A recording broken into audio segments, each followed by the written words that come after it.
Hello, today I'm going to show you how to fix the issue of Google Chrome lagging or being slow to open in Windows 11.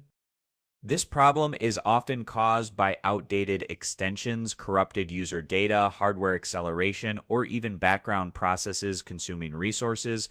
Fortunately, with a few simple adjustments, you can speed things up again. Let's get started. Step 1. Restore Chrome to default settings. Open Chrome using the Start menu, desktop shortcut, or taskbar icon.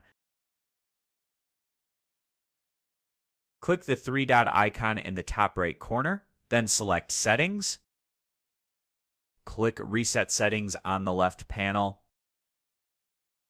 Select Restore Settings to their original defaults.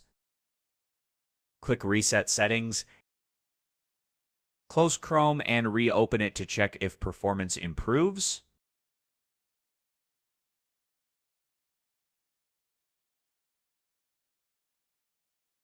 Step 2. Disable hardware acceleration. Open Chrome again, click the three-dot menu, select Settings.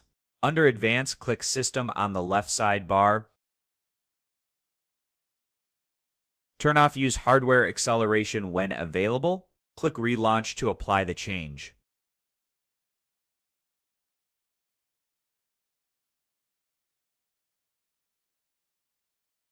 That's it. You've now completed the steps to improve Google Chrome's speed and performance on your Windows PC. Hopefully your browser runs smoother now. Thank you for watching. See you in the next tutorial.